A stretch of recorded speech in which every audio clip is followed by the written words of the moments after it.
Ok. Mais uma vez, gente, bom dia.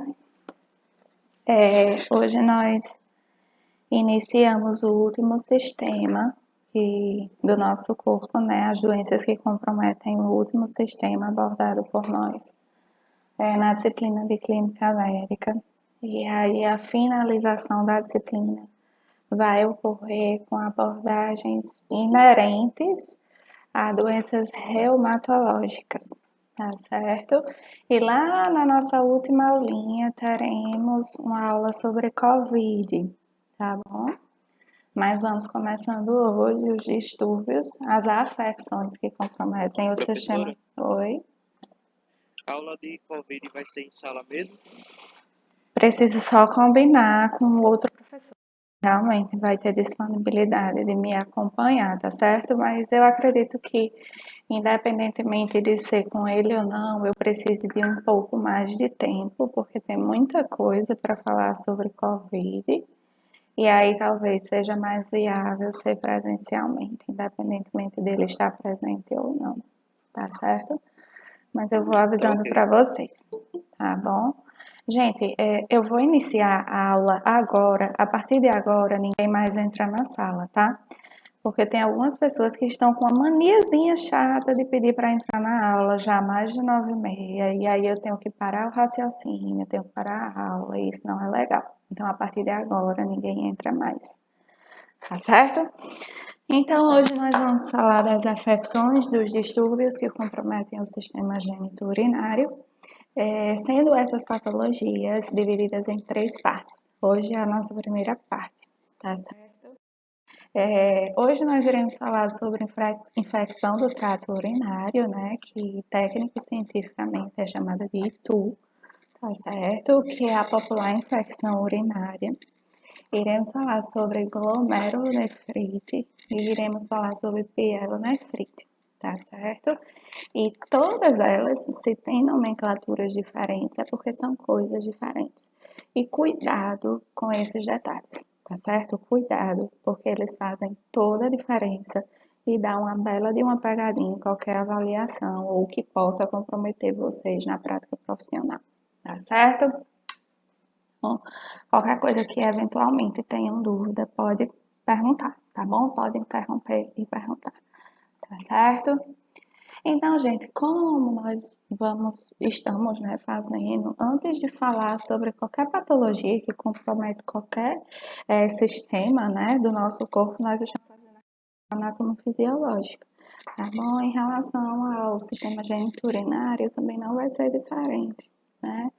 Percebam o quanto é importante a anatomia e a fisiologia para nós que somos da área da saúde, porque é a base, né, é o conhecimento básico que todos nós temos de ter para podermos compreender as demais coisas, as coisas posteriores. Então, se você não tem uma boa base de anatomia e de fisiologia, ainda dá tempo de revisar, tá certo? Ainda dá tempo de correr atrás de prejuízo, tá bom? Antes de se formarem, mas são 2 ciências que vão acompanhar vocês para o resto da vida, anatomia e fisiologia, tá certo?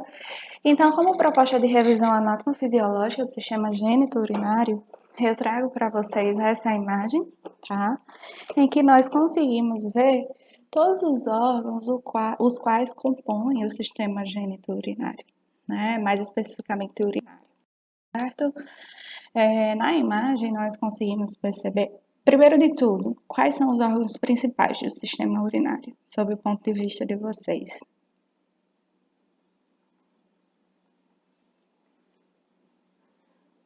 Pergunta super fácil, viu, gente? Pelo amor de Deus. Quais são os principais órgãos do sistema urinário?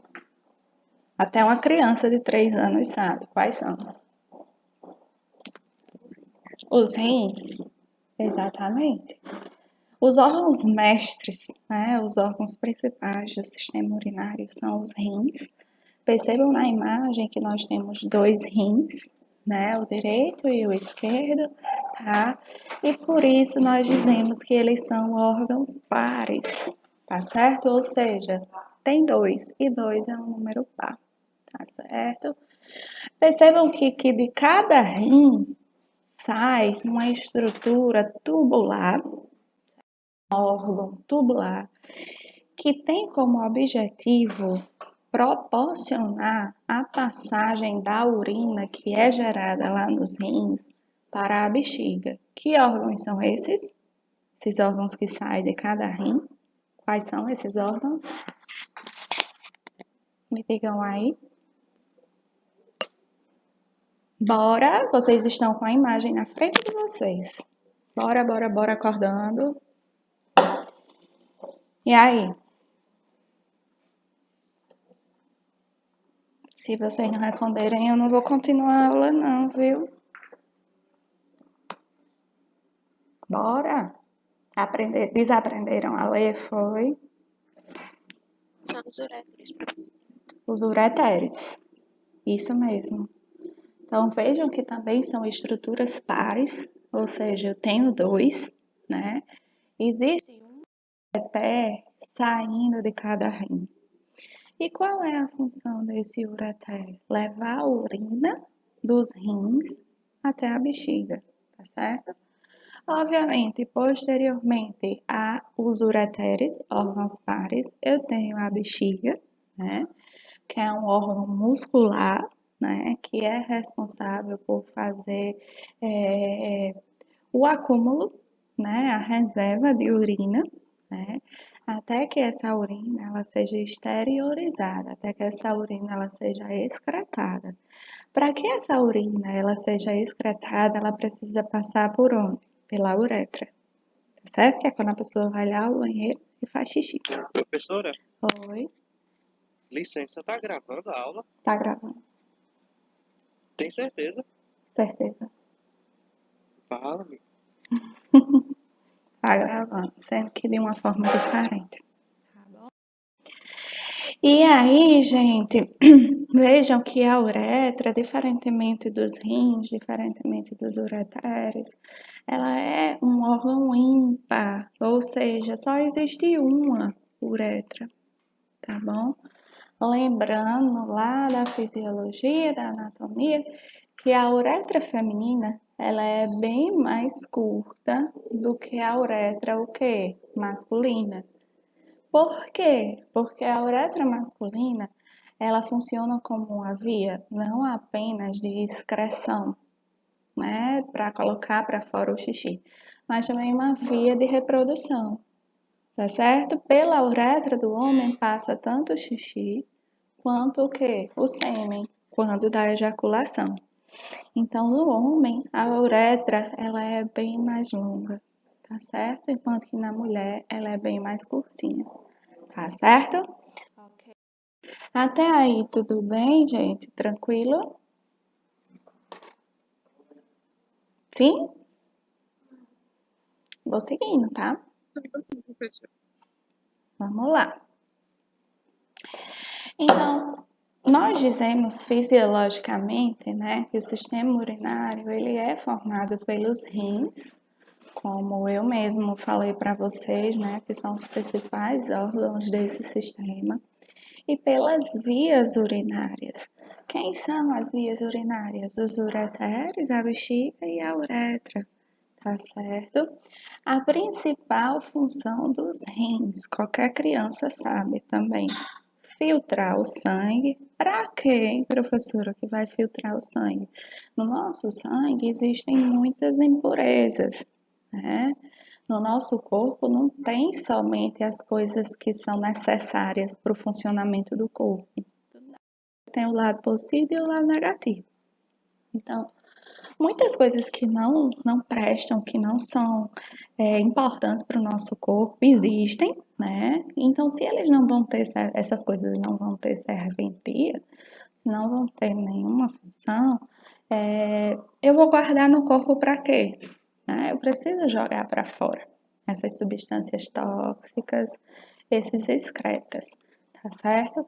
E muitos desses excretas, dessas substâncias que não são importantes para o nosso corpo, elas encontram-se no sangue, no tecido sanguíneo, né? Que é um tecido conjuntivo. E aí, como fazer para limpar esse sangue, né? Todo o sangue do nosso corpo, gente, ele passa pelos rins. Percebam na imagem do Atlas de Anatomia que existem duas estruturas tubulares, uma azul e uma vermelha, né? Sendo a azul a veia cava inferior, né? E a vermelha a aorta, né? Então, todos esses vasos, eles estão interagindo com os rins de modo a levar sangue para lá, para que esse sangue seja o quê? Filtrado, seja limpo, né? E depois esse sangue vai ser redistribuído para o corpo, sendo que de forma filtrada, de forma limpa, ou seja, sem excretas, sem toxinas, tá certo? Então, todo o sangue do nosso corpo, obrigatoriamente, em algum momento, vai passar pelos rins, tá certo? E vai passar pelos rins para quê? Para ser filtrado. Uma vez ele sendo filtrado, vai ser retirada todas as impurezas, todas as substâncias tóxicas que estão nele presentes e que não tem nenhuma serventia para o nosso, tá certo? E aí é feito essa filtração desse sangue para que o sangue fique límpido, fique puro. E todas essas toxinas, todas essas impurezas, elas vão compor o que nós chamamos de urina, o xixi, tá certo? Então, o produto final da filtração renal vai ser justamente o quê? A formação de quê? Da urina, tá certo? Então, a principal função dos rins do nosso corpo é filtrar o sangue, é limpar o sangue, retirando os excretas, as impurezas, né? E todas essas impurezas, todo esse lixinho, digamos assim, que não serve para o nosso corpo, eles irão compor o que nós chamamos de urina. E aí, o que é que acontece com a urina? A gente retém no corpo? Não, coloca para fora a partir da diurese, né? Do ato de fazer xixi, o ato de urinar, tá certo? Aí, tudo bem, gente? Tranquilo? Beleza? Ok? Sim, sim.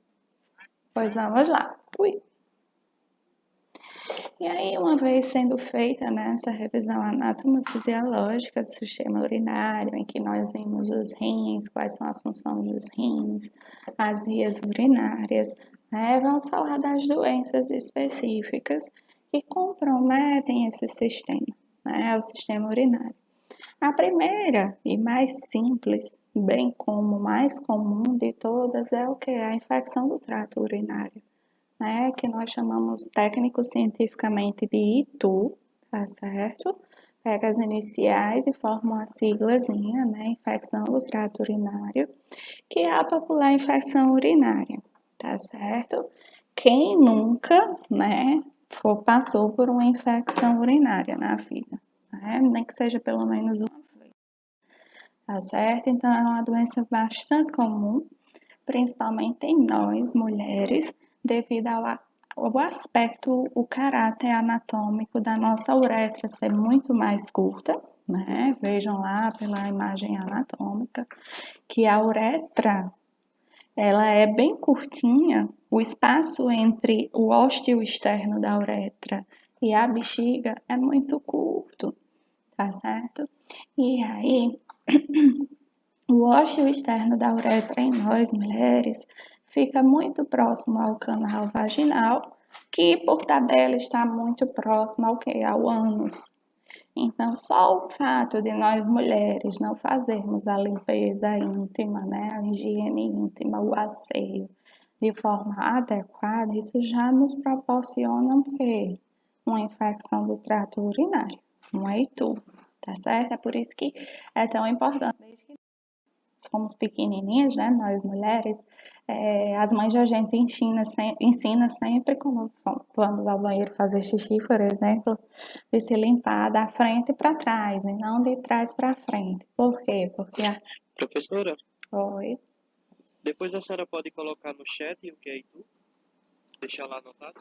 E tu tá aqui no slide, infecção do trato urinário, I de infecção, T de trato, U de urinário.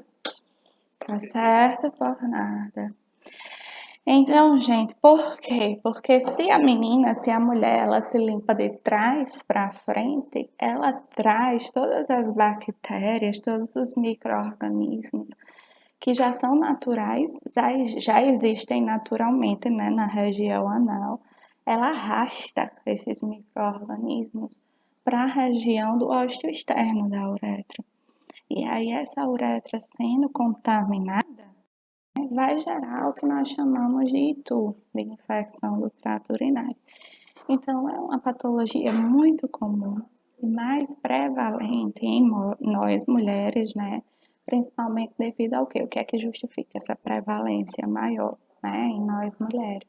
A questão da anatomia, tá certo? Vejam que, mais uma vez, a anatomia vem ressurgindo, feito um fantasma, explicando tudo, né? Então, gente, a infecção do trato urinário, a ITU, né, como eu já disse para vocês, conhecida popularmente como infecção urinária, é uma infecção que geralmente o agente etiológico, ou seja, o micro-organismo que causa aquela infecção, são bactérias, né? E aí, gente, quando eu falo ITU, infecção do trato urinário, é um termo que eu uso de forma mais generalista. O que é que eu estou querendo dizer? Que quando eu digo que uma pessoa está com infecção urinária, essa infecção ela pode estar ocorrendo tanto na uretra, quanto na bexiga, quanto nos ureteres, quanto nos rins, tá certo? Eu não especifico, eu não digo especificamente qual é o lugar que está passando por uma infecção. Isso quando eu uso a nomenclatura o quê? ITU. Quando eu digo que uma pessoa está com infecção urinária, pode ser em qualquer uma dessas regiões, tanto nos rins quanto nas vias urinárias. Eu não estou especificando. Então, por isso que eu digo que ITU é o termo generalista, é o termo mais geral que eu vou utilizar para me referir a uma infecção que ocorre em qualquer uma das partes do sistema urinário, tá certo? Porque nós vamos ver que quando nós queremos especificar o local onde está ocorrendo essa infecção urinária, existem termos específicos para cada local, tá certo? Mas se eu falo ITU, eu estou falando em uma infecção urinária que pode ocorrer ou nos rins ou em qualquer uma das vias urinárias. Então, é um termo muito generalista, tá certo? É a mesma coisa do que eu chegar para a Viviane, coordenadora do nosso curso, e falar: a turma INF 26 é uma turma que eu gosto muito. Eu estou dizendo especificamente quais são os alunos que eu gosto ou não? Estou falando de uma forma geral, né? Estou dizendo que, no geral, eu gosto da turma INF 26. É diferente de eu chegar para a Viviane e dizer: poxa, Viviane, a turma INF 26 é uma turma muito boa. Inclusive, tem alunos excelentes. Aí eu vou e digo os nomes dos alunos. Então, eu estou o quê? Especificando. Tá certo? Então, peguem esse exemplo de dizer: poxa, eu adoro a turma INF 26, é uma turma muito boa. Estou fazendo uma afirmação mais generalista. Eu não estou dizendo especificamente de quem é que eu gosto mais ou menos. Da mesma forma, ocorre para o uso do termo ITU, infecção do trato urinário. Quando eu digo que uma pessoa está com a ITU, eu estou dizendo apenas que ela está com um comprometimento infeccioso, tá certo? Que está no sistema urinário, mas eu não digo especificamente qual é o órgão que está infectado, tá certo? É diferente de eu chegar e falar: está com uma pielonefrite. Se eu digo que Pedro está com uma pielonefrite, eu digo que Pedro está com infecção urinária, mais especificamente o órgão que está infectado em Pedro são o quê? Os rins, tá certo? Ou então eu posso dizer: Bruna está com uma cistite. A infecção que Bruna está é no trato urinário, é no sistema urinário, mas o órgão especificamente que está comprometido é a bexiga, tá certo? Então, vejam que existem nomenclaturas técnico-científicas específicas para a região específica que está sofrendo o processo infeccioso. E quando eu falo ITU, eu estou falando de uma infecção que está ocorrendo no trato urinário, que pode ser em qualquer lugar, eu não estou especificando, certo? Então, ITU é um termo mais o quê? Generalista, para me referir a infecções que estão acontecendo no trato urinário, sem especificar em qual parte específica. Tá certo? Beleza? Isso aí, entenderam, gente? Cuidado com isso, tá? Pelo amor de Deus, cuidado com isso. Tá bom? Beleza? É mais comum na parte inferior do trato urinário. Como assim, professora? Parte inferior? Ei, vamos voltar aqui para a imagem anatômica. Vejam que a região em que estão localizados os rins é uma região mais superior, tá certo? Então, se eu passar um traço, uma linha, dividindo, né, vendo essa região anatômica, essas imagens anatômicas, dividindo em cima e baixo, dividindo bem no meio, eu tenho o trato urinário superior e o trato urinário inferior. Quais são as partes do trato urinário que fazem parte do trato urinário superior?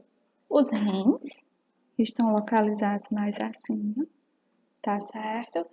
E uma porção dos ureteres, tá bom? Aí, se eu pego como norte a linha imaginária que eu tracei e passo para baixo dessa linha, o que é que eu vou ter? Uma outra porção, dos ureteres, ter a bexiga e vou ter a uretra, tá certo? Então, eu pergunto a vocês, uma infecção urinária, tá?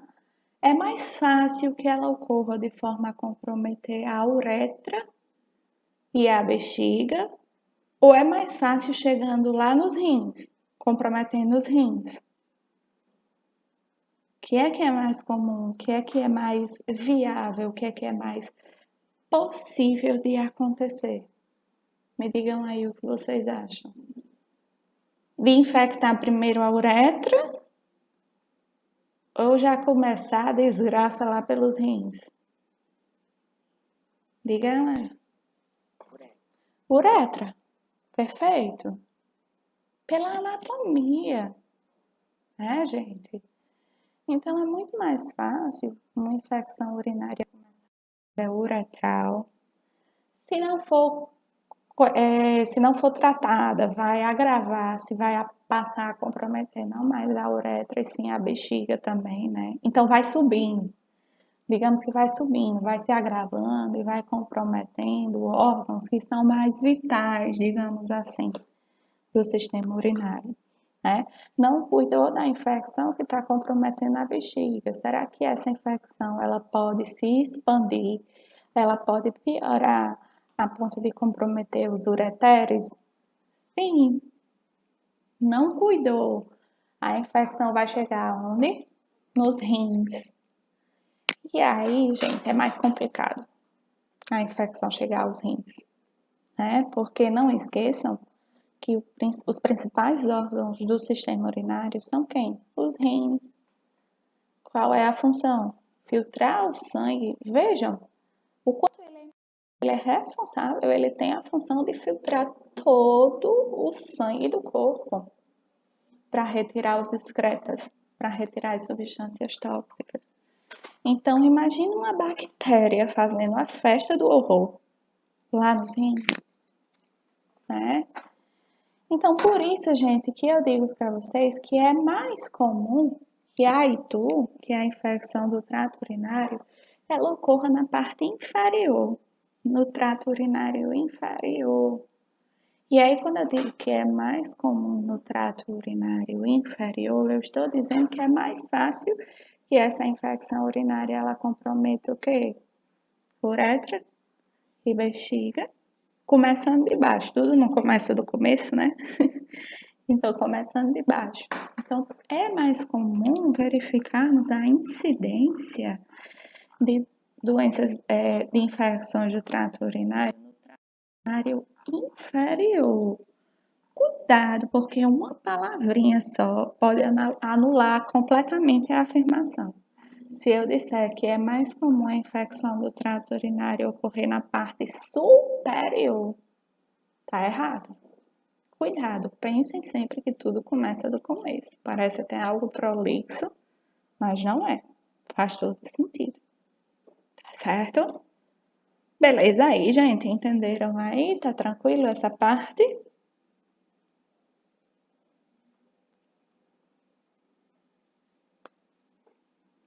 Sim, sim.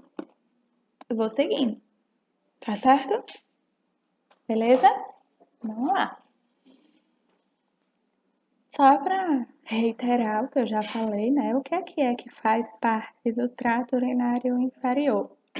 Perdão. Uretra e bexiga. Tá certo?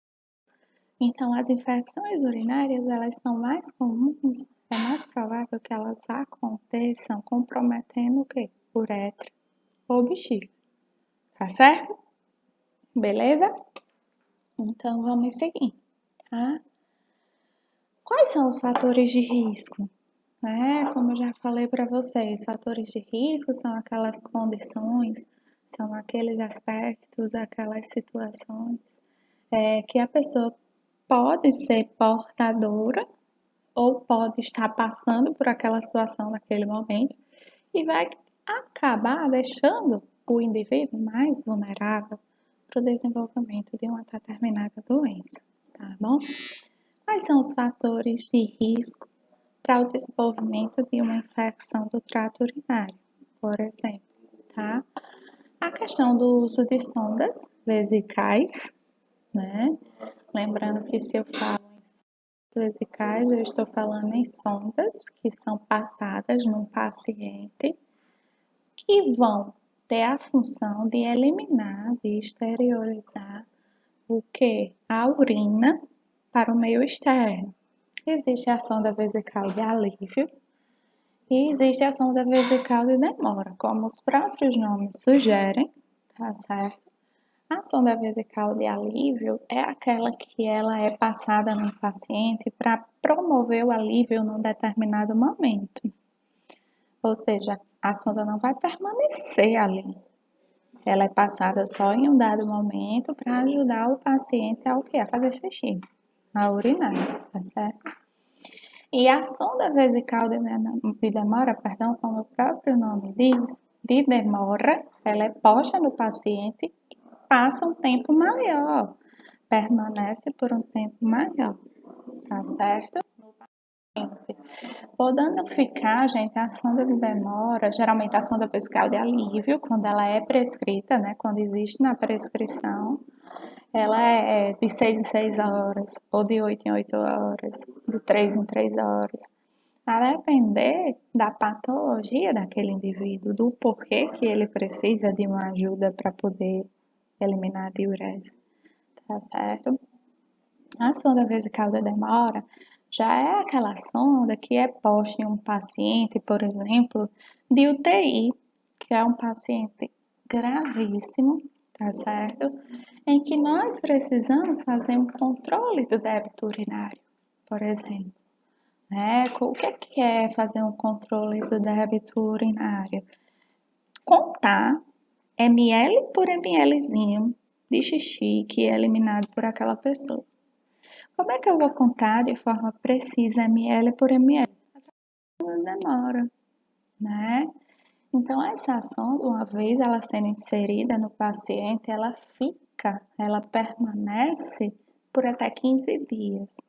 É necessário ter esse controle, tá certo? E ela permanece por até 15 dias. E aí eu pergunto a vocês, por que que o uso de sondas, seja ela vesical ou de demora, é um fator de risco para o desenvolvimento de infecção do trato urinário? Pega o carregador do notebook, ele vai precisar. Aí tu já deixa conectado aqui. Foi? Na case. E aí, minha gente, por que que a sondagem vesical, seja ela de alívio, seja ela de demora, mostra-se como um fator de risco para o desenvolvimento de uma infecção no trato urinário? Me digam aí, sob o ponto de vista de vocês, por quê?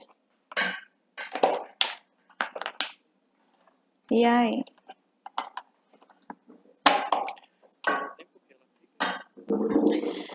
Poderia ser pelo tempo, mas aí só que seria fator de risco seria a sonda vesical de demora, né? E vimos que a de alívio também mostra-se como um fator de risco. Por quê? Pelo método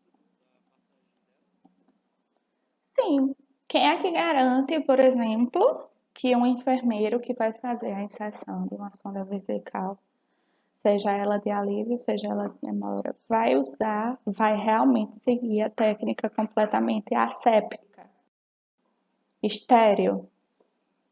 Será que por um deslize ele não pode contaminar o material que vai ser posto até chegar lá à bexiga desse paciente? Fora que é um corpo estranho, né? É normal a gente ter uma sonda na uretra chegando até a bexiga? A gente nasce assim, é? Ou é um corpo estranho? corpo estranho. É um corpo estranho. Será que o corpo da gente pode reagir de forma a estranhar o corpo estranho? A não aceitar aquele corpo estranho? Uhum. Imagina, se uma pessoa que está com sonda vesical de demora, se os técnicos lá da UTI, por exemplo, dão banho no leito no paciente e não fazem a higiene adequada da região genital, será que isso vai proporcionar um acúmulo maior de bactérias naquela região? Sim ou não? Sim.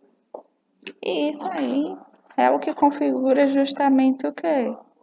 A infecção do trato urinário.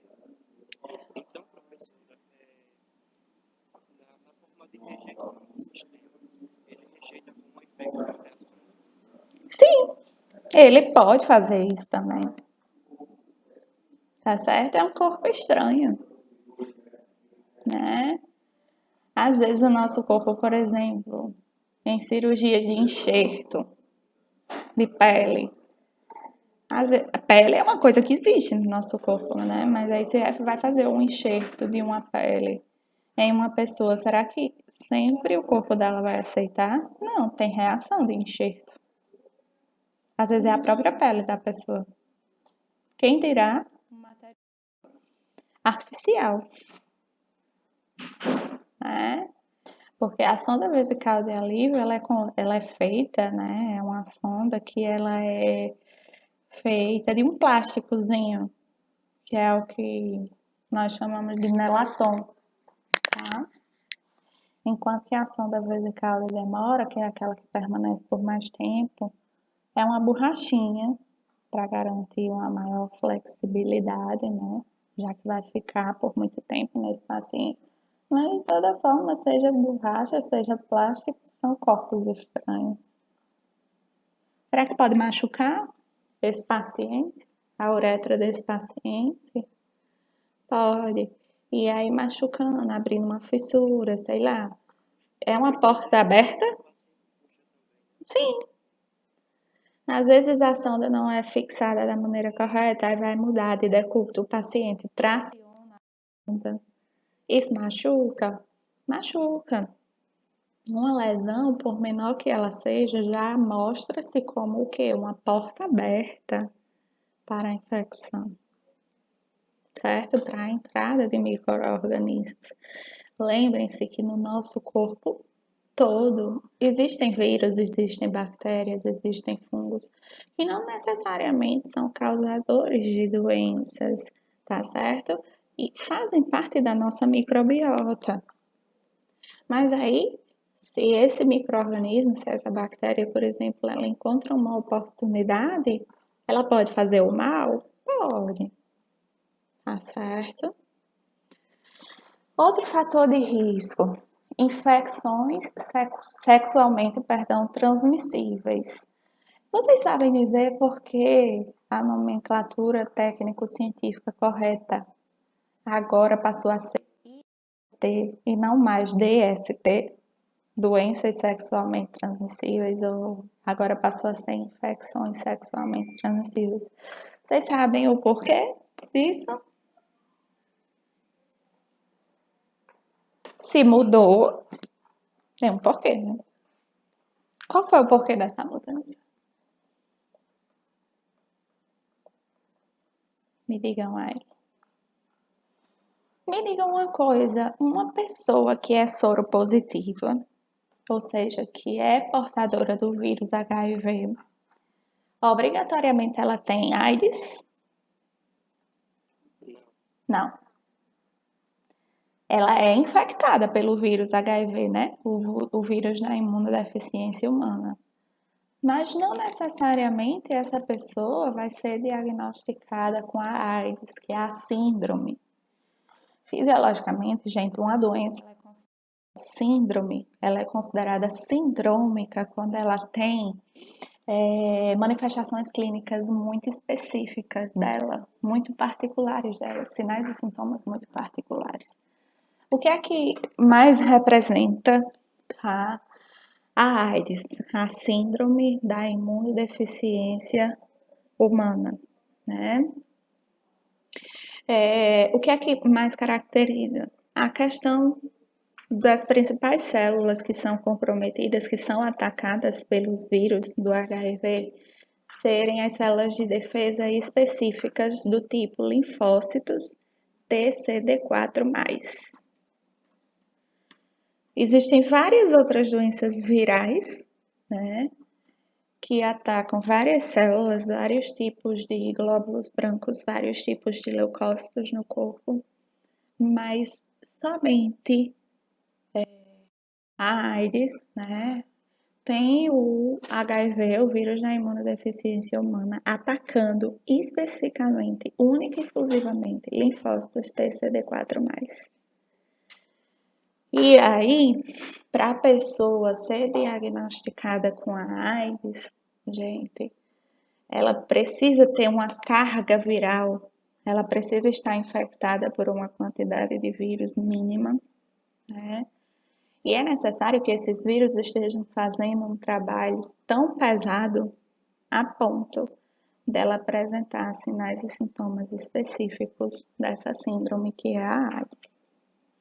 Existem pessoas que são soropositivas, que são portadoras de HIV, mas que não têm AIDS. Então, a partir desse exemplo, como é que vocês conseguiriam me explicar o porquê da mudança da nomenclatura DST para IST? Aí, só com esse exemplo.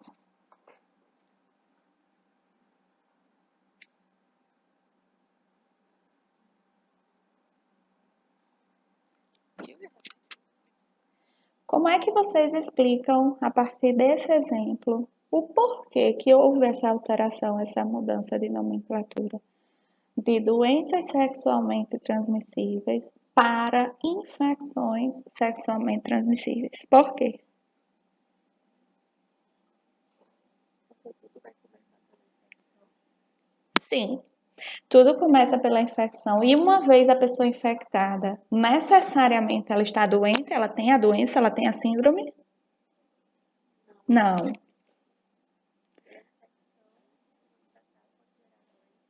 Sim, e não necessariamente. Não tratando a infecção vai chegar até a síndrome. Não necessariamente. Existem algumas pessoas que são soropositivas, que são HIV positivas, mas quando elas se contaminaram, a quantidade de vírus que ela teve contato, quando da contaminação, não foi uma quantidade imensa, a ponto do vírus já chegar chegando no corpo dessa pessoa e fazendo a festa do horror. Tá certo? Tudo vai depender da carga viral, da quantidade de vírus que infecta. Tá certo? Então, nem sempre a pessoa que é portadora do vírus, da bactéria, tá certo? Ela vai ter a doença, ela vai ter a síndrome, tá bom? Isso é uma coisa, não leva a outra necessariamente, não, tá certo?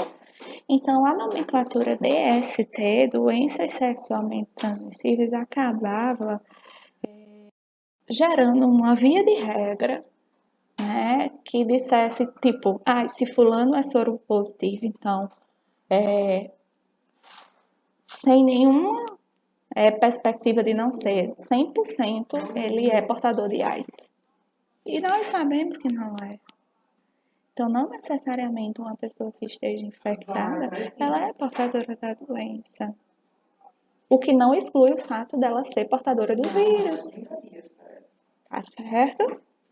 Então, guardem isso aí, porque é uma tremenda gafe para nós, profissionais da área da saúde. Estarmos falando DST, pelo amor de Deus. Não façam isso. E quando vir alguém falando DST, vai corrigir. E explique por quê. Tá bom?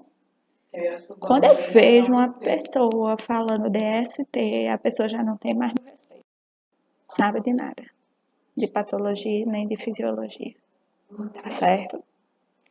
Então, a nomenclatura atual, a nomenclatura correta é IST ao invés de DST. Mas essa atualização foi dada recente? Faz tempo. Já vai fazer 7 anos que eu sou enfermeira e desde a minha época da faculdade já tinha ocorrido essa mudança.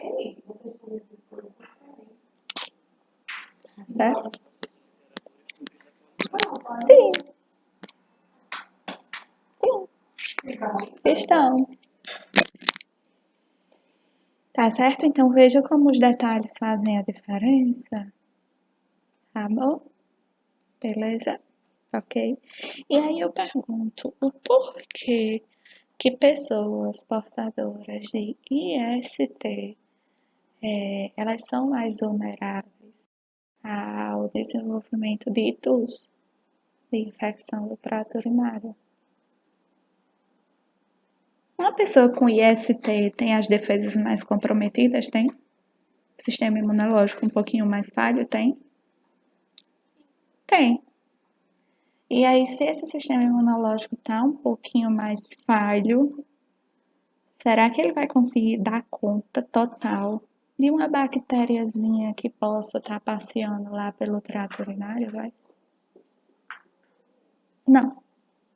Então, essa pessoa, ela está mais vulnerável, né? A ser comprometida por um ITU, tá certo? Beleza? Ok, aí, gente. A questão da higiene inadequada, como eu já falei para vocês, principalmente nós, mulheres, né, por questões anatômicas, né, e os homens também, né, gente? Se eles não se asseiam da maneira correta, é óbvio que ali vai virar uma colônia de bactéria e vai infectar, né, o trato urinário, né? Outro fator de risco, bexiga neurogênica, tá bom? Se vocês nunca ouviram falar em bexiga neurogênica, eu vou dizer para vocês. Como nós vimos no eixo 1, na unidade 1, o sistema nervoso é o sistema que é o maestro do nosso corpo, né? Ele rege todo o nosso corpo. Ele rege a função cardíaca, ele rege a função pulmonar, a função gastrointestinal, né? E isso nós podemos ver simplesmente devido à ativação, por exemplo, de um sistema nervoso simpático e de um sistema nervoso parasimpático, tá certo? Então, o ato de nós urinarmos, para nós fazermos xixi, para a gente sentir a vontade de fazer xixi, precisa que o nosso sistema nervoso central mande uma mensagem, né? É mandada uma mensagem, perdão, por parte da bexiga, a bexiga está cheia, manda uma mensagem para o sistema nervoso central, o sistema nervoso central codifica essa mensagem, né? Decodifica. E aí dispara uma mensagem de volta para que a gente tenha a necessidade, para que a gente sinta a vontade de fazer xixi. Então, o mecanismo de esvaziamento da bexiga, ela é regida pelo sistema nervoso central, tá bom?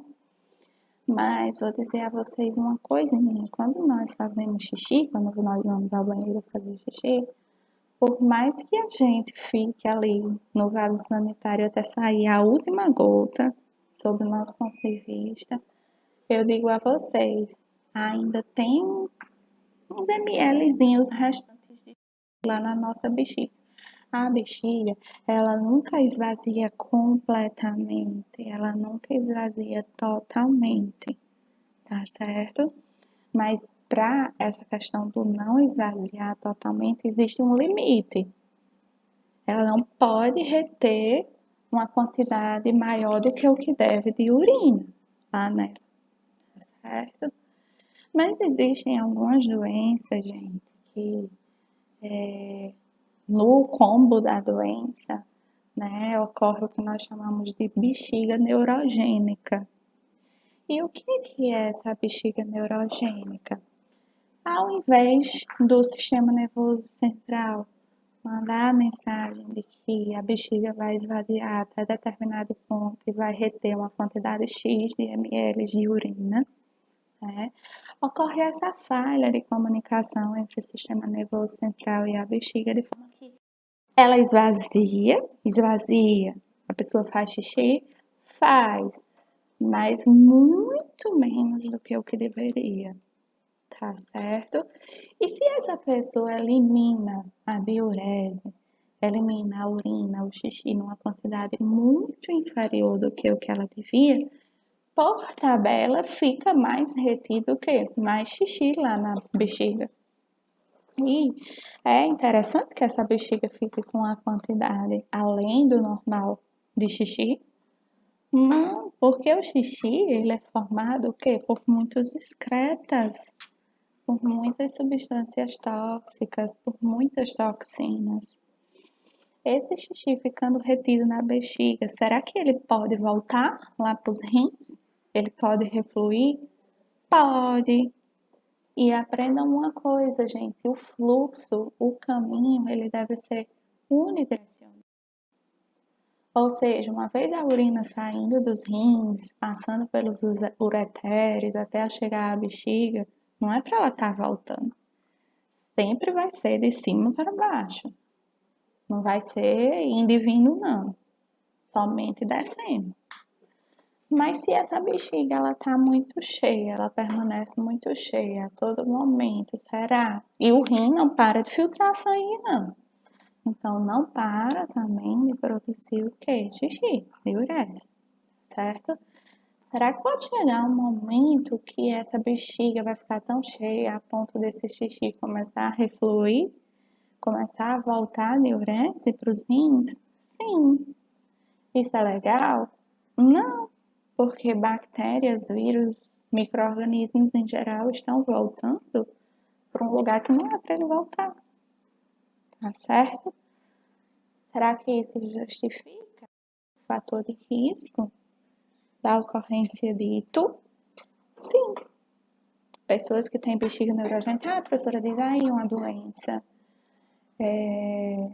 em que uma pessoa pode apresentar bexiga neurogênica, hidrocefalia com mielomeningocele rota, por exemplo. Lembram da medula espinhal, que fica por dentro da coluna? Ao invés de ela ficar fechadinha, protegida lá pela coluna, o tubo neural não fecha até o terceiro mês da gestação.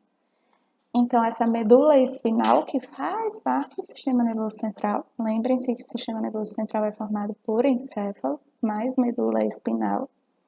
Essa medula espinhal, ela precisa ficar guardadinha dentro da coluna.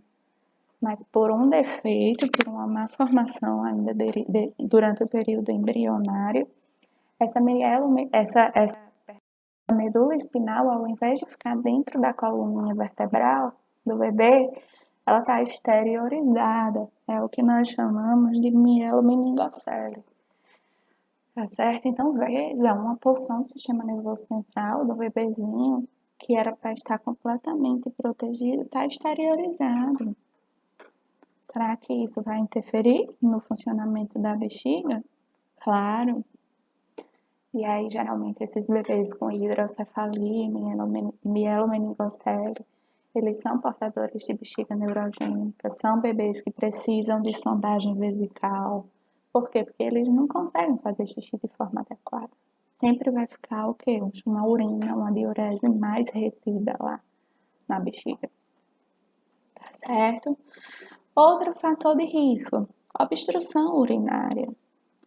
Vejam lá na anatomia, lembrem da imagem anatômica, que o sistema urinário é formado pelos rins e pelas urinárias, sempre saindo a urina dos rins, passando pelos uretérios até chegar à bexiga, passa pela uretra e é exteriorizada na forma de xixi, tá? O caminho, ele precisa ser unidirecional, desenhe uma setinha de cima para baixo, apontando para baixo, tá certo?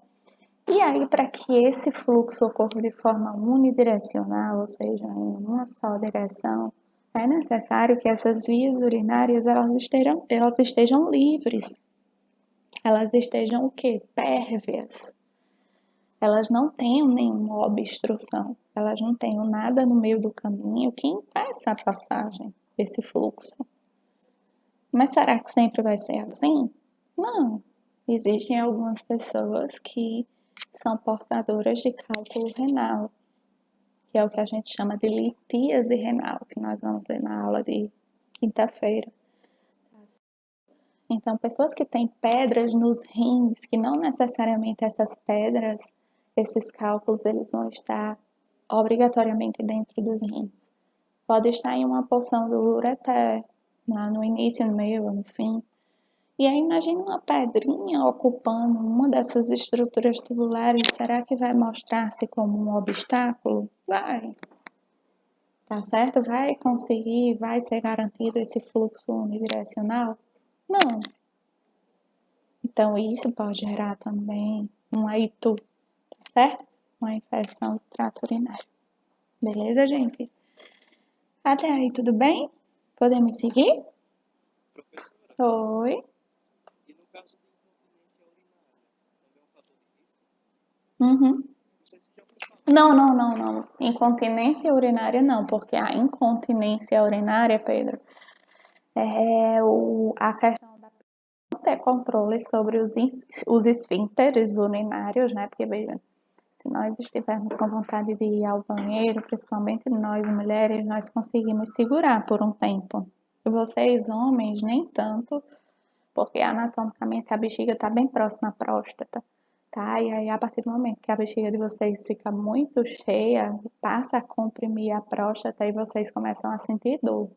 Mas a gente tem um controle, né? Não é aquela coisa que a gente tem vontade de ir ao banheiro, de fazer Mas xixi. também tem pacientes que fazem uso de DIU, que tem incontinência urinária que faz uso do DIU. DIU? Por causa de incontinência urinária? Sim, o dispositivo de incontinência urinária. Não, calma aí, o dispositivo de... Principalmente idoso. A questão do DIU diferente do DIU contraceptivo, né? Calma aí, pra gente não... Isso. Dispositivo de incontinência urinária. Que geralmente nos homens é colocado no saco escrotal, é tipo um botãozinho. O famoso Juntex, né? Mais conhecido como Isso, Juntex. isso. Aí, calma aí. A questão da incontinência urinária é a pessoa não conseguir segurar o xixi. É aquela pessoa que sente vontade de fazer xixi e tem que correr para o banheiro. Então, isso não é um fator de risco para ITU, para infecção do trato urinário. Agora, retenção urinária é sim um fator de risco. Por exemplo, se eu passar o dia dando aula eu me prendo até o último momento para não ir ao banheiro dos lugares onde eu estou dando aula, porque eu tenho nojinho de banheiro público. Isso é bom? Eu ficar guardando xixi? Não. Por quê? Porque essa bexiga ela vai ficar cheia, cheia, cheia, acumulando muita urina, muito xixi. Pode refluir?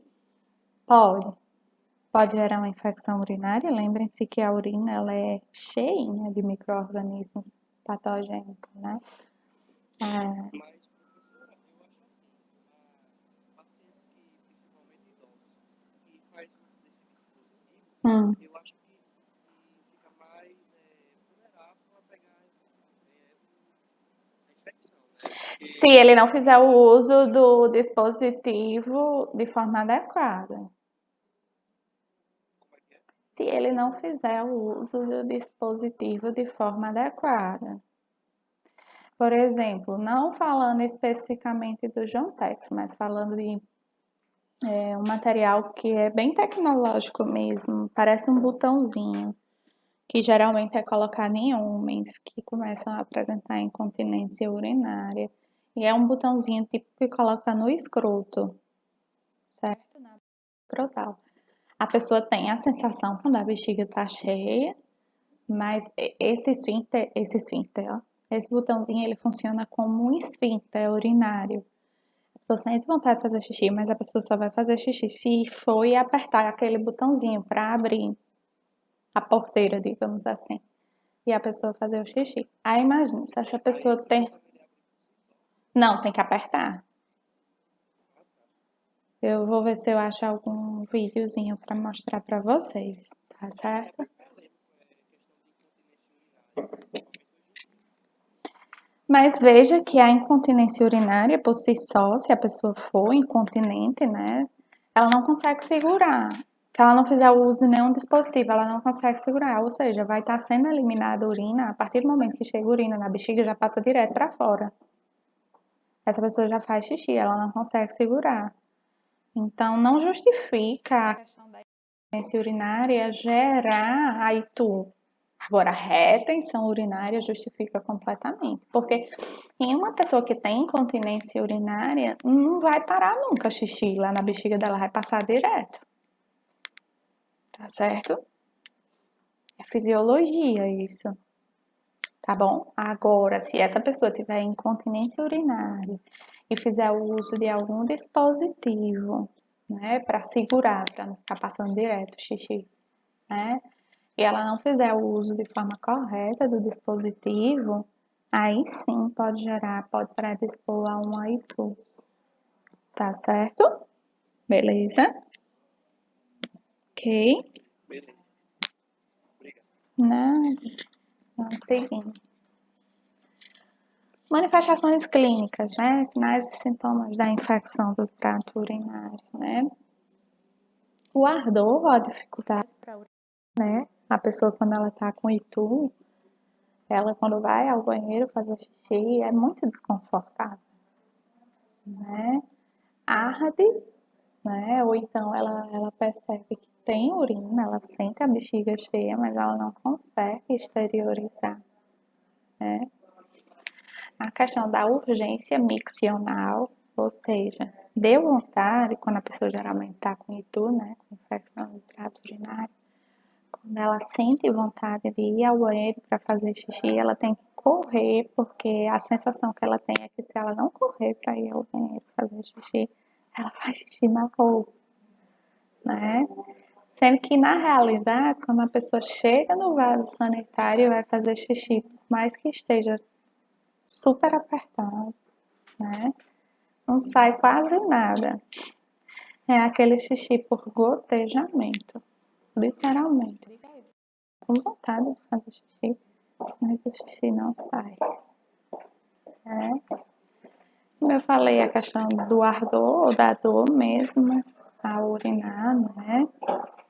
O aumento da frequência urinária, ou seja, você sente vontade de ir ao banheiro para fazer xixi por mais vezes, Mas o fato de você ter vontade de ir ao banheiro não significa que em todas as vezes você vai fazer uma quantidade de xixi dentro do esperado, tá?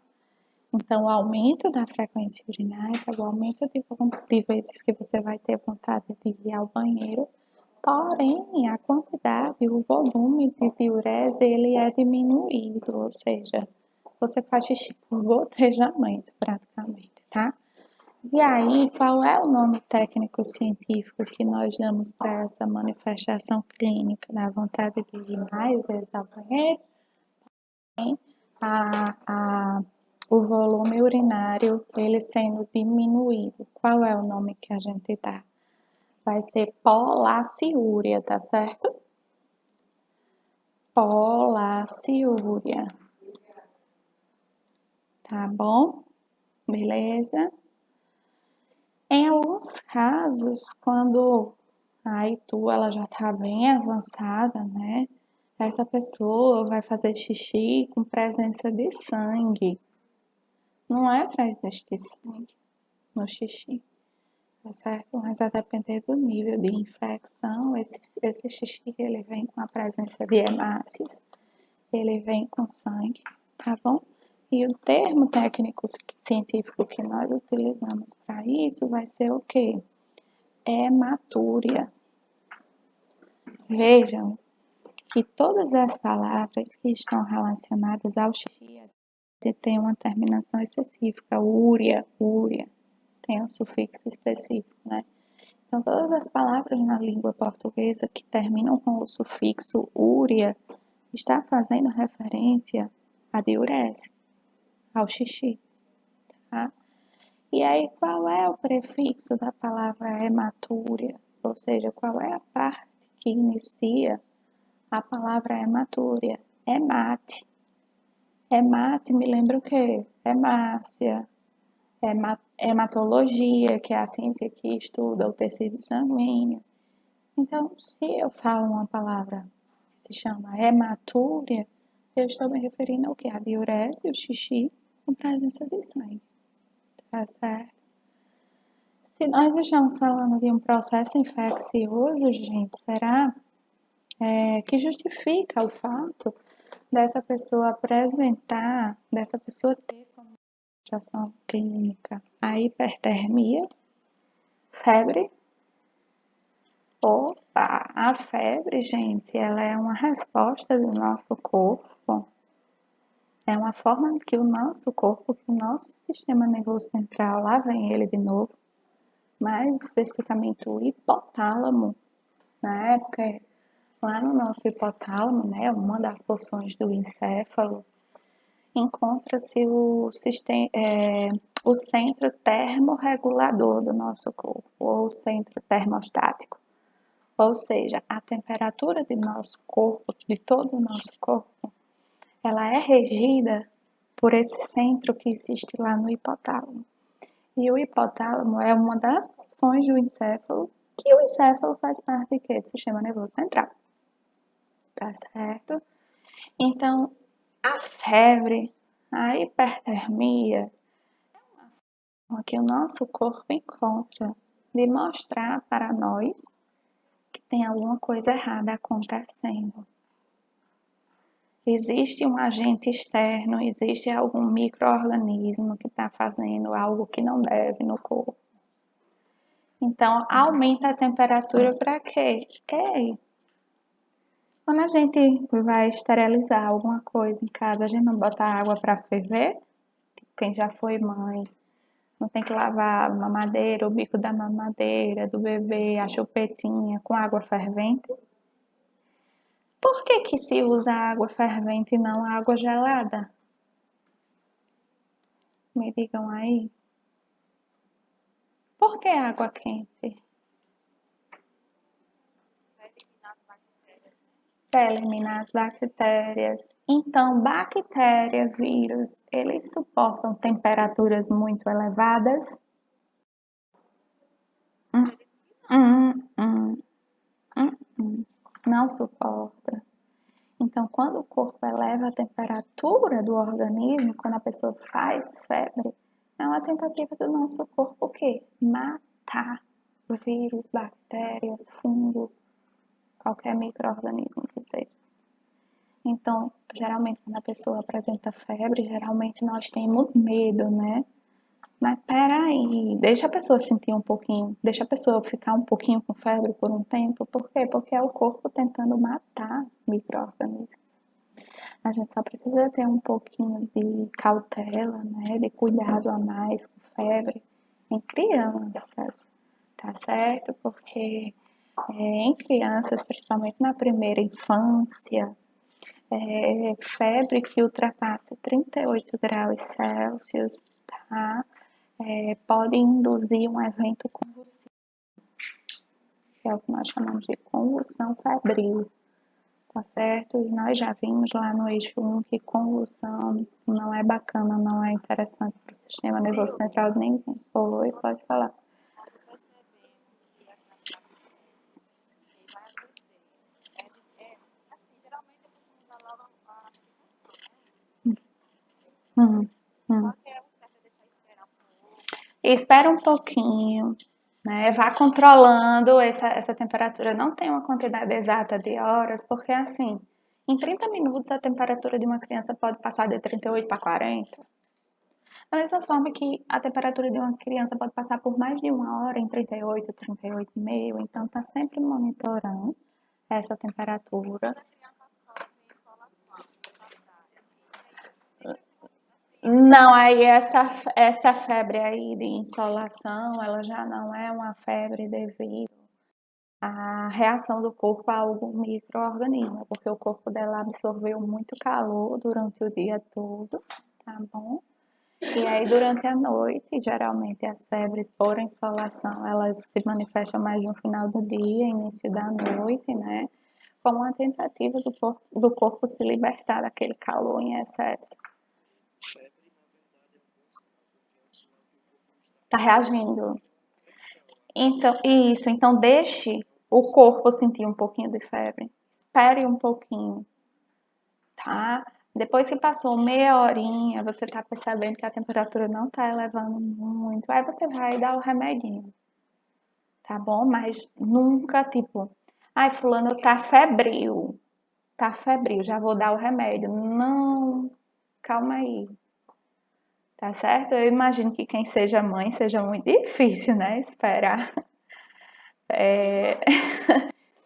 Mas aí façamos a diferença, tenhamos o conhecimento da fisiologia, saibamos o porquê que é necessário esperar que o bebezinho sinta um pouquinho de febre. É uma tentativa do corpo de eliminar, de matar aquele micro-organismo. Tá certo? Beleza? Lembrando sempre de nunca deixar que o bebê, que a criança passe de 38 graus, porque isso é indutivo, isso acaba disparando convulsão febril. Tá certo? Beleza? Sim. Uhum. Perfeito. Pode ser uma pneumonia, né? Pode ser uma meningite, né? Então, em qualquer outro lugar do corpo. Tá certo? Beleza? Ok. Tratamento. Né, gente? Pessoa com infecção do trato urinário, uma pessoa com infecção urinária.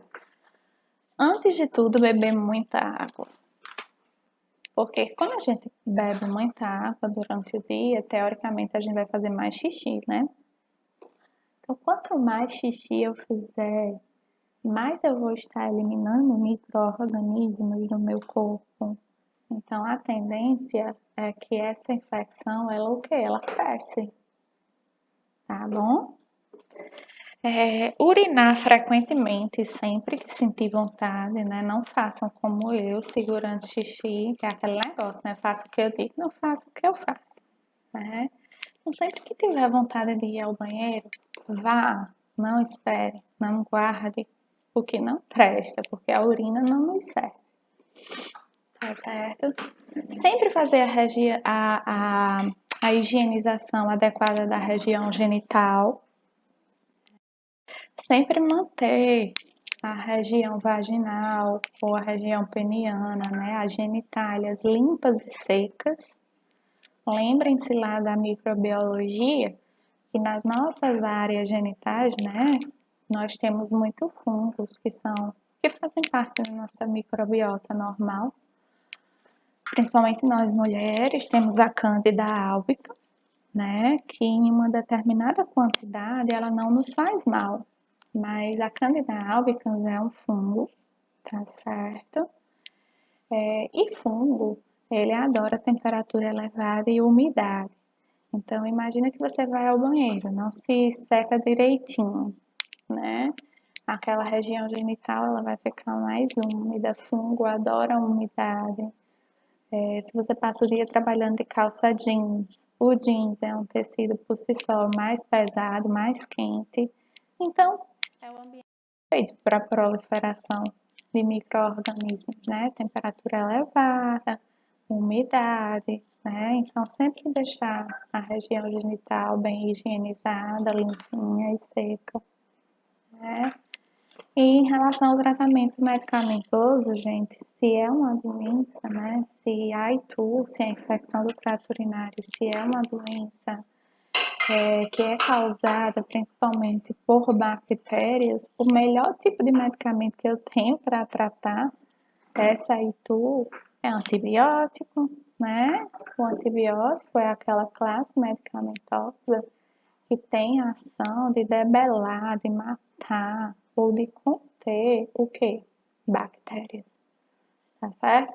Tudo isso conforme prescrição médica, né? Porque medicamento só quem prescreve é o médico. Ah, professora, um exemplo de antibiótico que pode ser utilizado para tratar um AITU. Levofloxacino, tá certo?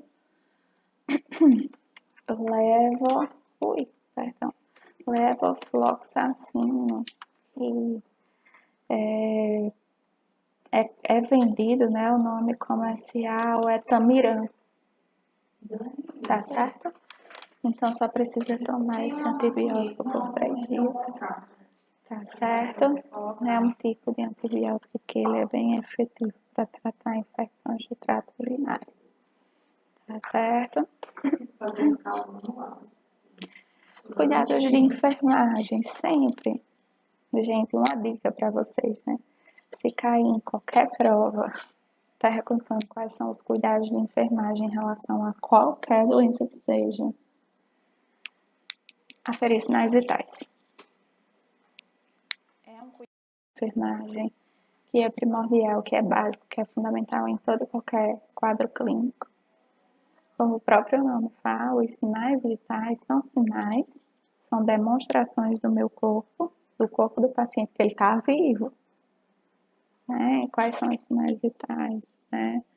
Frequência cardíaca, que é a mesma coisa que o pulso. Né? Respiração. Uma pessoa ela pode estar viva sem o coração batendo ou sem estar respirando? Não. Então, são sinais vitais. Né? Que mais? Temperatura.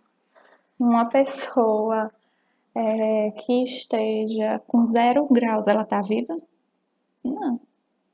Ela precisa estar com pelo menos 35,5 graus Celsius.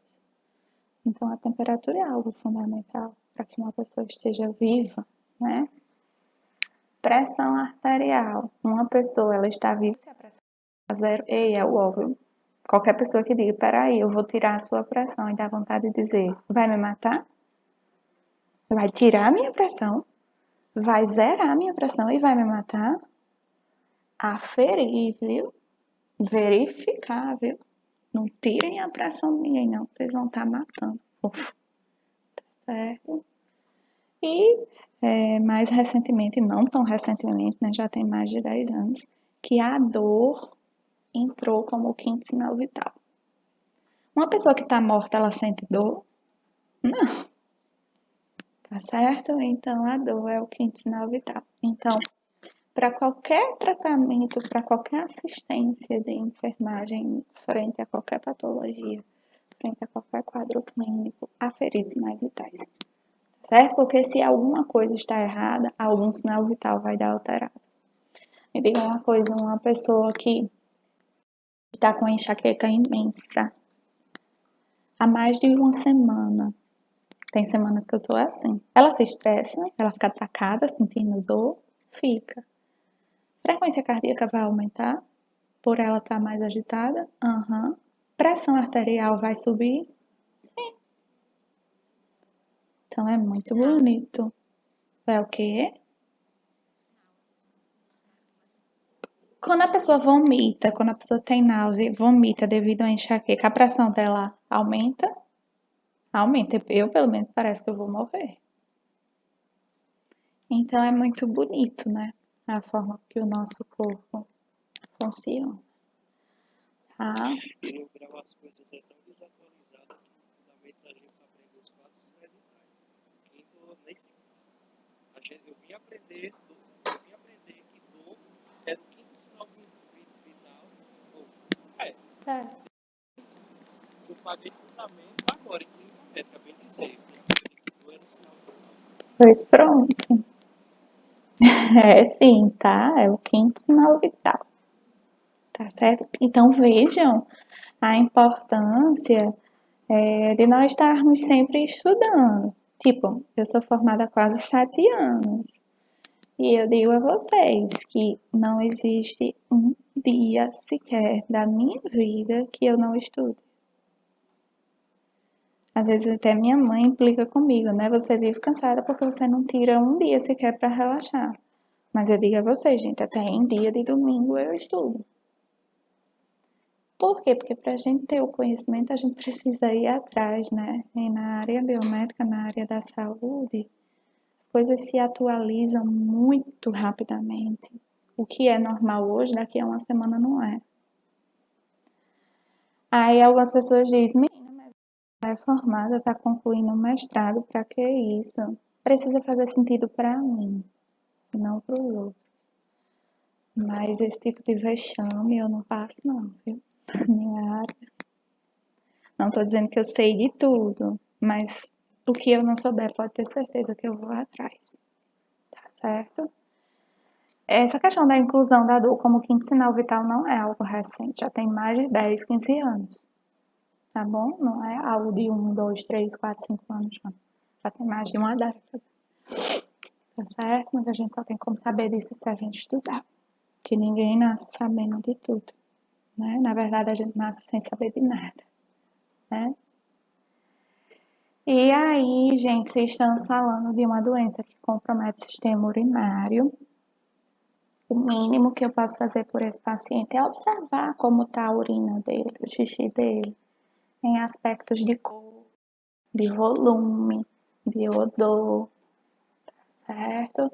Então, sempre observar, comunicar e anotar as características da urina daquela pessoa, né? Às vezes, nós da enfermagem vamos fazer troca de fralda de um paciente, só vai lá, tira a fralda, bota uma sequinha, enxuta e nem olha a fralda antes de jogar, antes de desprezar no lixo. Tá totalmente errado, tem que olhar sim, tá certo?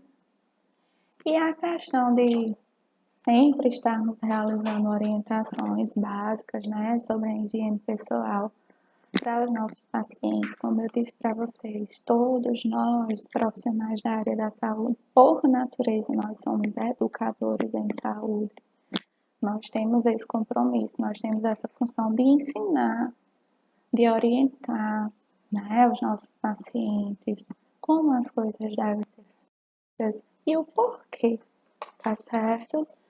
E aí a questão de administração de medicamentos conforme prescrição médica, né? Que geralmente os medicamentos que são utilizados para tratar itu são antibióticos, né? Mas antibióticos são medicamentos que precisam ser prescritos pelo médico, né? Então, administração de medicamentos, CPM, certo? Conforme prescrição médica, tá bom? Ok? Aí, tudo bem, gente? Beleza? Podemos seguir? Sim? Vamos indo, tá? Falamos de itu, que é um termo Infecção do trato urinário, como eu já falei para vocês, é um termo mais generalista. Quando eu digo que uma pessoa está com diagnóstico médico de ITU, de infecção do trato urinário, eu estou dizendo que está ocorrendo um processo infeccioso no sistema urinário daquela pessoa, mas eu não estou dizendo especificamente em qual parte do sistema urinário está ocorrendo, tá bom? Aquela infecção. Da mesma forma que pode ser na uretra, pode ser na bexiga, pode ser nos uretérios, pode ser nos rins. É um termo geral. Mas, quando eu falo em pielonefrite, eu estou falando em uma ITU que ocorre especificamente nos rins. A infecção, a bactériazinha está fazendo a festa do horror aonde? Nos rins, tá certo? Então, eu pergunto a vocês, se liguem aí nesse lance, eu pergunto a vocês, toda ITU é uma pielonefrite ou toda pielonefrite é uma ITU? Uhum. Agora explique por que toda pielonefrite é uma ITU. Me diga aí.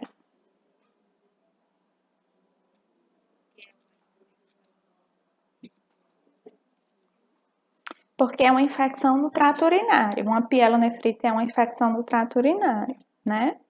Mas que ocorre especificamente nos rins. Então, toda pielonefrite é uma ITU? É uma infecção que compromete o trato urinário?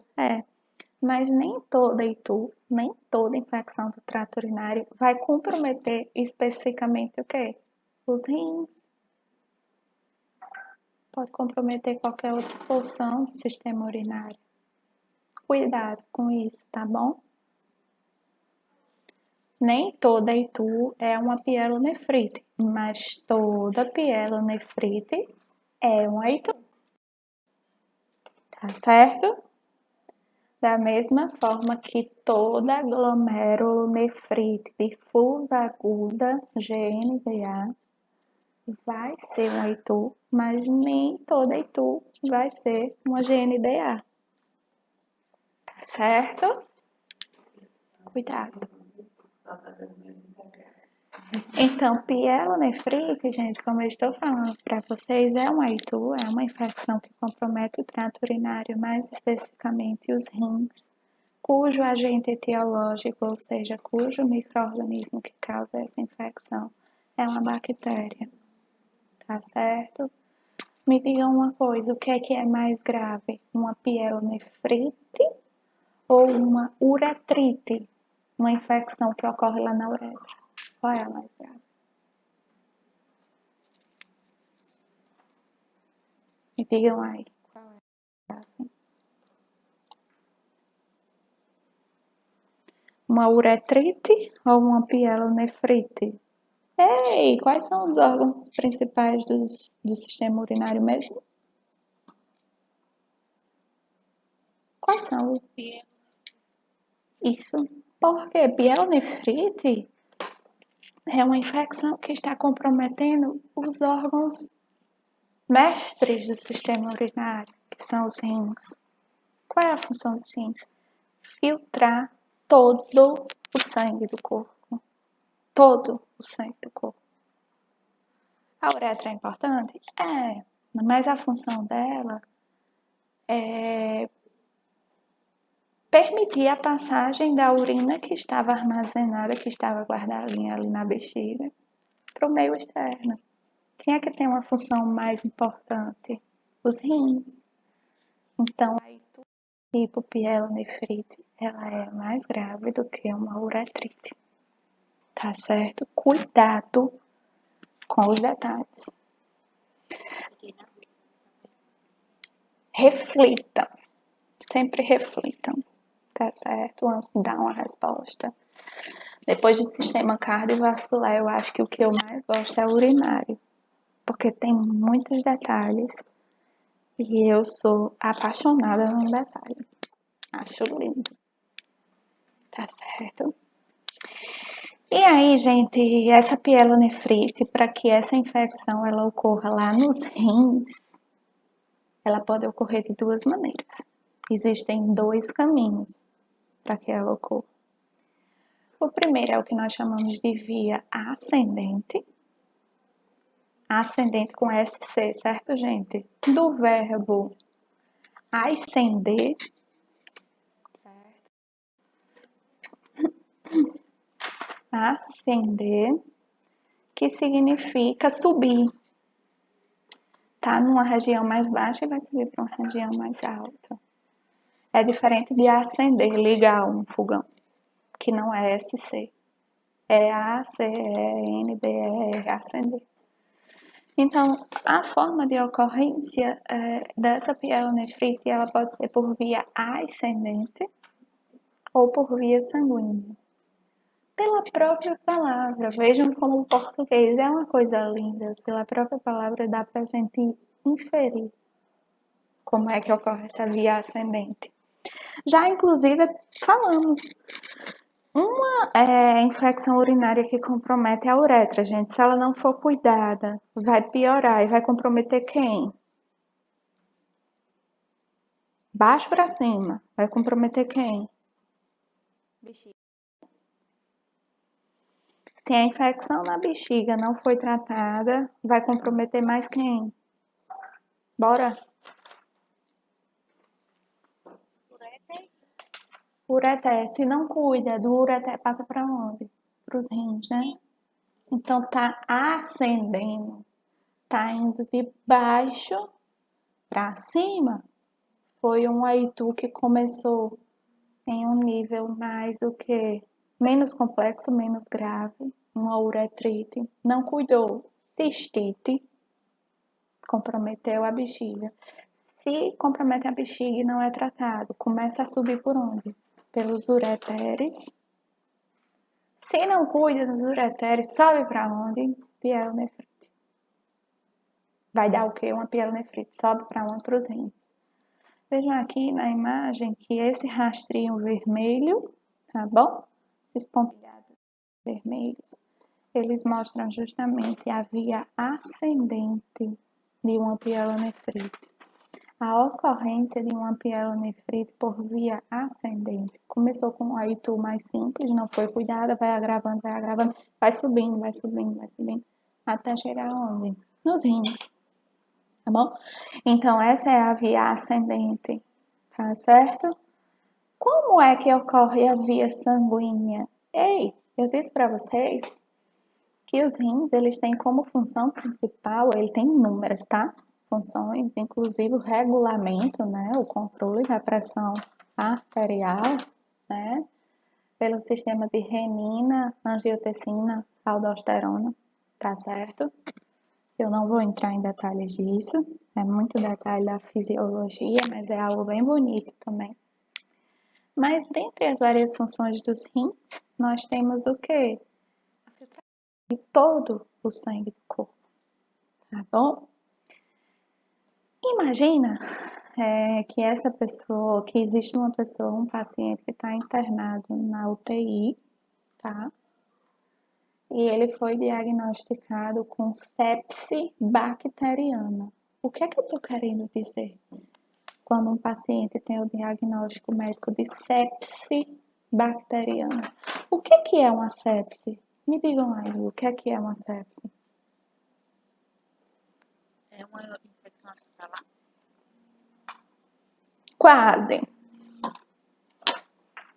Infecção generalizada.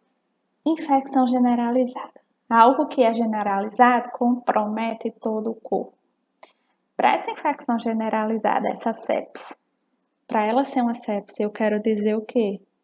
Que existe uma bactéria, um vírus, um fungo, que já comprometeu todos os órgãos do corpo. Para que todos os órgãos do corpo estejam comprometidos por essa sepse, por essa infecção generalizada, preciso primeiro que esse micro-organismo esteja onde, hein? Corrente sanguínea. Sangue. O sangue do nosso corpo, ele percorre todo o corpo. Não, esse sangue vai só para os pulmões. Vai para os pulmões, mas não vai para o trato gastrointestinal, não. Não, peraí, esse sangue vai para o sistema nervoso central. Mas não precisa ir para o sistema respiratório, não precisa ir para os rins. É assim, é? Todas as células do nosso corpo precisam de quê, meus filhos? Oxigênio. Como é que eu garanto que esse oxigênio vai chegar em todas as células do meu corpo? Sangue, né? Qual é a função do sangue mesmo, hein? As três principais funções do sangue, quais são mesmo, hein? Levar nutrientes. O que mais? Levar nutrientes, o que mais? Oxigênio, glicose entra em nutrientes, né? E hormônios, lá, sistema endócrino, tá bom? Oxigênio se encaixa com nutrientes, né? Não. O oxigênio é um gás. Nutrientes entra o quê? Glicose, proteína, lipídios, tá bom? Então, gente, se todas as células do nosso corpo precisam de oxigênio, eu posso subentender o quê? Que esse sangue, que tem a função de levar oxigênio, nutrientes e hormônios, eu subentender que esse sangue, ele precisa chegar em todos os órgãos. Órgãos formam um sistema, todo sistema é formado por órgãos, cada órgão é formado por tecidos, cada tecido é formado por um conjunto de quê? De células. Biologia básica, ensino fundamental, tá? Então, esse sangue, o sangue que nós temos no corpo, ele gira por todo o corpo. Imagina que cai uma bactéria, um fungo, um vírus no tecido conjuntivo sanguíneo. Vai infectar o corpo todo? Vai. Vai configurar o que nós chamamos de quê? Sepse, infecção generalizada. Se o sangue chega em todos os órgãos, minha gente, e esse sangue contaminado vai chegar nos rins também? Vai. Qual é a função dos rins? Filtrar todo o sangue. Se vai filtrar um sangue que está infectado por uma bactéria, ele vai se infectar também, vai? Os rins? Óbvio. E aí nós vamos ter o quê? Pielonefrite. Tá certo? Então, essa é a via sanguínea de determinação de uma pielonefrite. Vejam que esses rins, eles podem ser infectados por uma bactéria por via ascendente, infecção que está ocorrendo no trato urinário baixo, inferior. Se não for cuidado, essa bactéria vai subindo, até chegar nos rins e infectar os rins. É para existir bactérias, vírus e fungo dentro dos rins? Não, tá? Não. Via sanguínea, muito fácil. Todo o sangue do corpo passa pelos rins para ser filtrado, né? Se esse sangue ele está contaminado com a bactéria, vai contaminar os rins também? Óbvio. Tá certo? Então, pode falar. Professora, digamos que a via sanguínea é um fator de risco. Sim, se uma pessoa ela está com diagnóstico de sepse bacteriana, obrigatoriamente ela vai ter uma pielonefrite. Uma hora ou outra vai disparar uma pielonefrite. E a depender do nível de infecção, o nível de comprometimento desses rins, vai ter o que? Falência renal. Os rins vão parar de funcionar. Uma pessoa pode viver, ela sobrevive com os rins sem funcionar? Não. Um dos principais sinais de que um paciente está bem pertinho do óbito, na UTI, por exemplo, é quando os rins param de funcionar. Aí é só esperar a hora mesmo. Não é só esperar a hora, né? Existem ainda algumas alternativas que nós vamos ver na terceira parte de distúrbios do sistema geniturinário. Que existe a questão da alternativa da hemodiálise, da diálise peritoneal, tá? mas a depender do quadro clínico da pessoa, é um passinho para o óbito. Tá certo? Beleza? Ok. Então, gente, para a gente finalizar, né? O que é que causa pielonefrite? Né? Refluxo uretrovesical. O que é que eu estou querendo dizer com refluxo uretrovesical? Ei, peraí. Quando você está fazendo xixi, você está no banheiro, você está fazendo xixi, do nada você diz, ei, peraí, eu vou cortar o xixi no meio e o xixi vai voltar para a bexiga. Vai acontecer isso, vai? É normal isso acontecer? Isso é comum? Não, porque nós já vimos que o fluxo da urina, da diurese no nosso sistema urinário, ele é unidirecional, ou seja, uma só direção. Dos rins para os ureteres, dos ureteres para a bexiga, da bexiga para o quê? Para a uretra. Não pode ocorrer um refluxo, uma volta de xixi de baixo para cima. Mas em algumas pessoas acontece, viu? A depender da patologia. Isso é positivo? Refluxo de urina? Não. Só pode ter uma patologia que a pessoa tem ou a pessoa por si só. Diz assim, eu quero, vou agora, consegue. Patologia, tá, Rosália? Patologia. Tá certo? Então, é interessante. A senhora pode repetir, por favor? Qual parte? Aqui estava falando agora, a retenção. É natural que ocorra um fluxo unidirecional ou bidirecional de urese. É para ir de rins, ureter, bexiga, uretra, ou pode ir e vir. É um vai e vem. Qual é o normal? O fluxo ele é unidirecional, cima, baixo, rim para uretra. Mas existem algumas situações que ocorre um retorno da urina para cima, de baixo para cima. É normal isso? Não. Mas em alguns quadros patológicos isso acontece, que é o que nós chamamos de refluxo uretrovesical, o xixi voltando da uretra para a bexiga, certo? Ou o xixi voltando da bexiga para os ureteres. Não é normal isso. Unidirecional, de baixo, de cima para baixo. É interessante que xixi fique voltando? Não, xixi só tem o que não presta. Só excreta. Tá certo? Oi.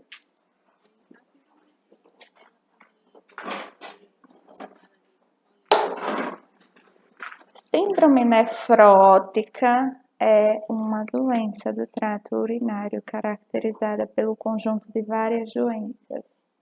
Pode ser pielonefrite ou litíase renal, tá certo? Pode ser uma glomerulonefrite difusa aguda e uma pielonefrite. São duas doenças que comprometem o sistema urinário, certo? Que estão juntas e aí formam o que nós chamamos de síndrome nefrótica. Para ser síndrome, precisa ter pelo menos mais de uma dessas doenças juntas, tá certo? Beleza? A questão, uma das causas é a litíase renal, tá? Anotem aí que litíase renal é a mesma coisa do que pedra nos rins, é a mesma coisa do que cálculo renal, tá certo? Imagina que existe um cálculo renalzinho lá na metade do ureter esquerdo. O xixi que está sendo drenado do rim esquerdo vai conseguir fluir pelo ureter esquerdo tranquilamente, de boas? Não, ele encontra uma obstrução, ele empaca em um determinado momento. Se ele não consegue andar para frente, ele vai andar para onde? Para trás. Isso é bom? Não. Pessoas que têm itu de repetição. Existem pessoas, gente, sem brincadeira, que em um mês tem no mínimo umas 6 infecções urinárias. É uma colônia de bactérias do trato urinário. É isso mesmo. E aí, se não tratar, essa bactéria, ela pode subir para onde? Para os rins, né? Então, é um fator de risco, é uma das causas da pielonefrite, né? E outras infecções, né? Lembrem-se sempre que pelos rins vai passar todo o sangue que passa pelo corpo. Se esse sangue trouxer alguma bactériazinha vinda de outro lugar, vai causar uma pielonefrite? Óbvio, claro, né? Manifestações clínicas, nada fora do esperado. Disúria, né, que é a dor, a dificuldade para urinar, né? A dor lombar. Por que, professora, dor lombar? Ei, se vocês prestarem atenção ao posicionamento anatômico dos rins, eles região lombar. Então, por muitas vezes, uma pessoa que está com crise renal, está com dor nos rins, e muitas vezes essa dor ela é confundida com a dor de coluna, certo? Uma crise de coluna, né? Em alguns casos mais avançados, né, mais críticos de pielonefrite, presença de pus na urina, e aí, como se não bastasse você urinar sangue, bota aí um puzinho, que é o que nós chamamos, gente, técnico cientificamente de piúria.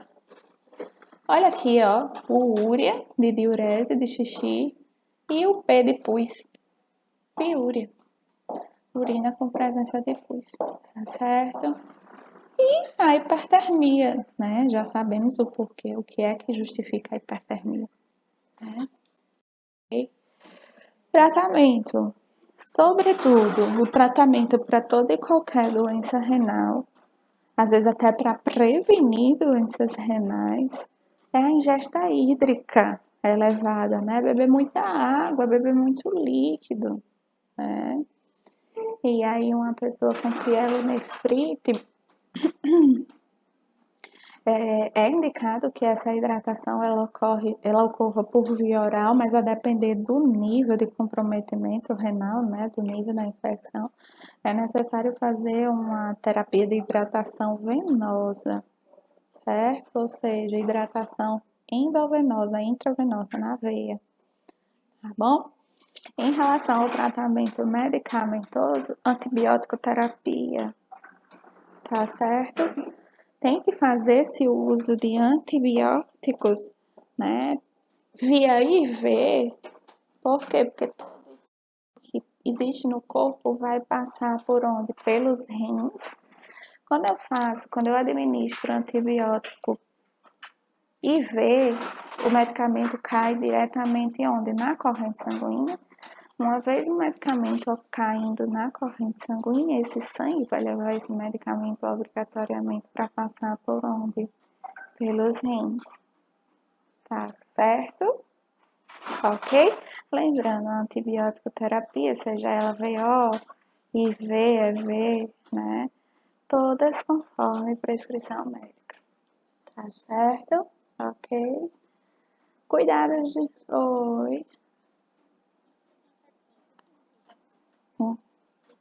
Tanto medo de beber água, só imaginando.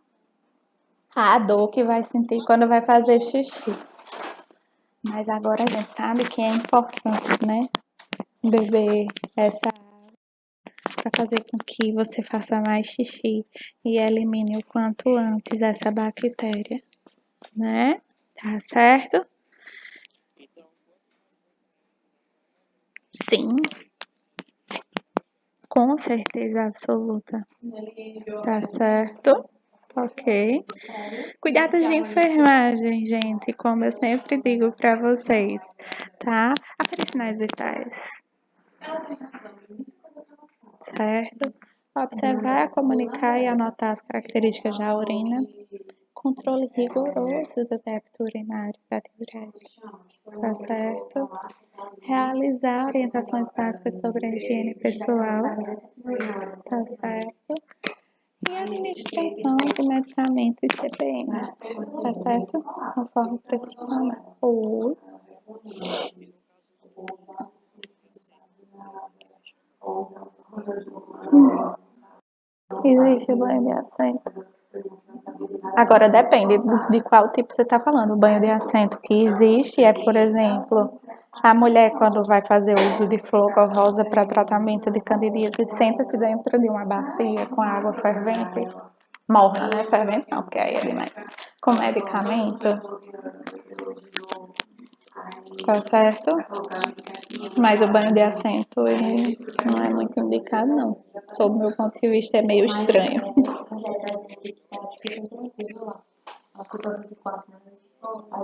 Eu defendo que não é indicado em nenhum momento o banho de assento, porque quando a mulher ela senta na bacia, não vai só a vagina dela, vai a região anal também. E aí vai misturar a bactéria na água que você está fazendo o banho de assento. A bactéria da região anal, que no ânus tem, né? Então eu acho meio estranho. De uma forma, é muito estranho o banho de banheira. É muito ceboso, gente. Vocês não acham não? Banheira é podre, não. A água tá suja ali, você tomando banho com água suja. É muito estranho, né? E por fim, a questão da administração de medicamentos conforme prescrição médica. Tá certo, gente? Vejam que o que é comum a toda e qualquer doença, independentemente de ser itu, aferir sinais vitais e administrar medicamentos conforme prescrição médica. Em qualquer prova que cair, se vocês que peçam cuidado de enfermagem, botem aferir sinais vitais e administrar medicamentos conforme prescrição médica. Metade da questão vocês já têm. Viu? É. Gente, eu questiono a vocês.